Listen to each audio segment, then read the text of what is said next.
Audio Jungle. Audio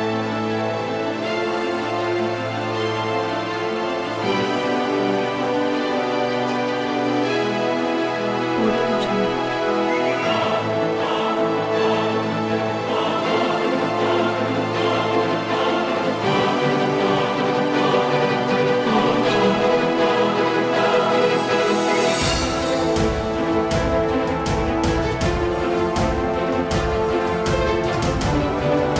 Jungle.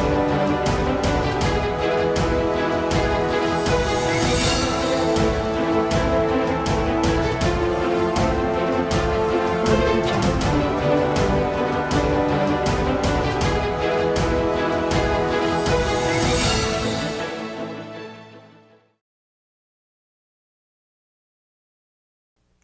Welcome back to the Israel issue, where we're thinking about the tough questions which follow from God's choice of Israel to be a holy nation and a kingdom of priests. And today's tough question is, in the light of this, what's going to happen to the world? Now, of course, it's no new question for people to ask whatever's going on in the world, what's happening to it. But here's the difference about asking the question now. Because Israel has been back in the land for almost 70 years. And there's a lot of pointers to it not being that long until God begins the process which he will choose in his sovereignty to bring the nation of Israel as a whole, in its totality, back to their relationship with him that he intended them to have as a people he would dwell amongst.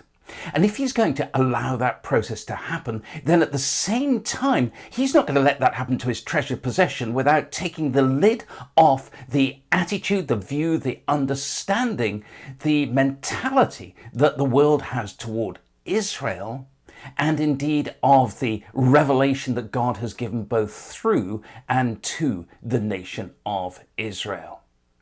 Now, the signs of this are all around. We can't be far off the time when all this is going about to happen. But there are still those who the scripture would call scoffers who would deny the reality of those signs. But this is the way that scripture has already spoken into this. In the last days, scoffers will come scoffing, following after their own desires and saying, "Where is the promise of his coming? Ever since the fathers died, everything goes on just as it has since the beginning of creation." Yet even those that scripture would call scoffers cannot deny the reality of the escalating rate of the calamities that seem to be hitting the world that leave the newsreaders struggling to keep up. And if we do have eyes to see it, those signs point to the reality of the coming of the prophecies about the shaking of the world that God gave to Israel, but which have yet to be fulfilled, such as these. People will go into the caves of the rocks and into the holes of the earth because of the fear of Adonai and the splendor of his majesty when he arises to shake the earth.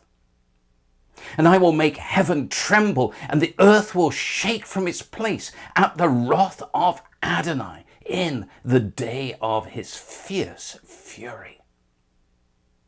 Look, Adonai's name comes from afar, burning with his anger, in thick rising smoke, his lips full of indignation, his tongue like a consuming fire, his breath like an overflowing torrent, rising up to the neck, to sift the nations with the sieve of the worthless, to put in the jaws of the peoples a bridle that leads away. Now, despite all that has happened in history that has already so shaken the nations, these prophecies still speak of a scale of shaking and a style of shaking which is yet to be fulfilled. These prophecies being given to Israel, but not just to Israel, for Israel, but for the nations, to speak of an end time shaking where the whole of the world will become aware that events are happening which are far beyond anything just to do between conflict of nations. But it is about a shaking of the world as a whole, which is over and beyond anything this world can itself handle. It's speaking of the sovereignty of a God it cannot stand against. And these events, these shakings of such enormous scale, are simply those that are already spoken of in Scripture, leading up to the final things, to the final events, exactly as the God of Israel foretold in Scripture, saying, "In just a little while I will shake the heavens and the earth, the sea and the dry land, and I will shake all nations. The treasure of all the nations will come, and I will fill this house with glory." So ultimately, the shaking of the nations and of the world will lead to the final glory of God.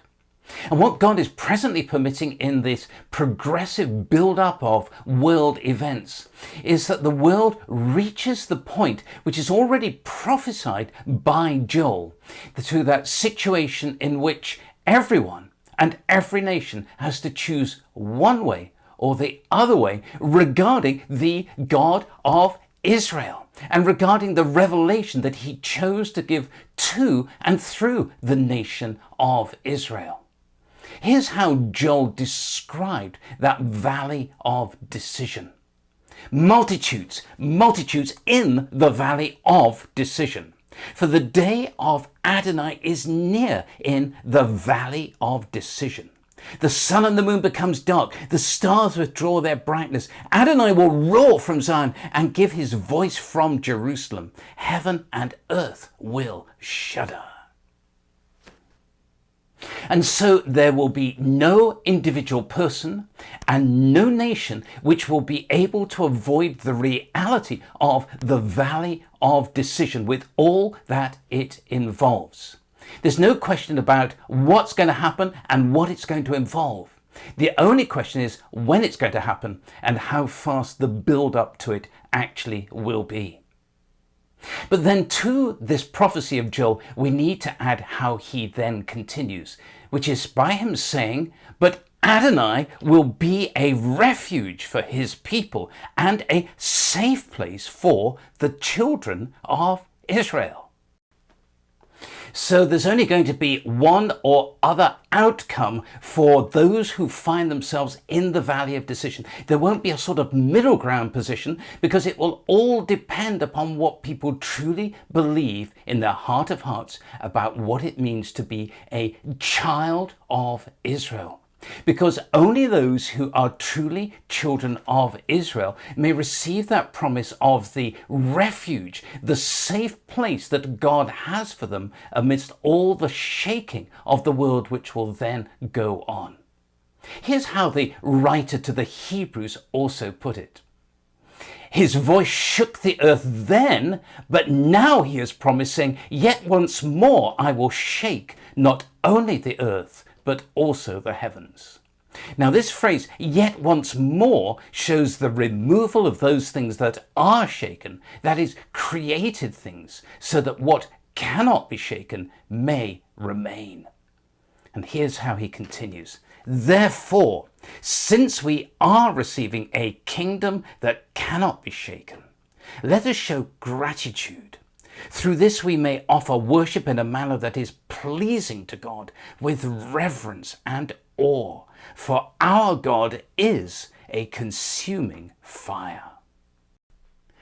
Now, the word gratitude there is the most understated translation of the original.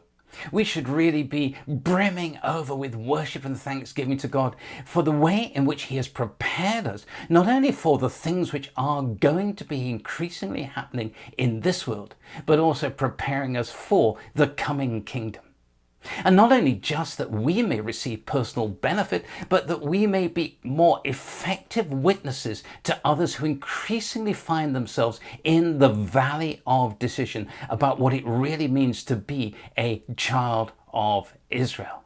Such a privilege we live in these times, where we can know not only God's provision and protection, but be enabled to be witnesses for his praise and for his final glory.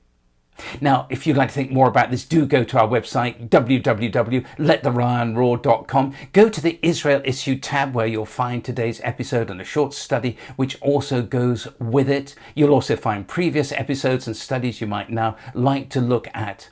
If you're watching for the first time, do hit that subscribe button so you'll get it direct in the future, and please do share this most vital message with others. And I look forward to being back with you in the not too distant future with another episode of the Israel Issue.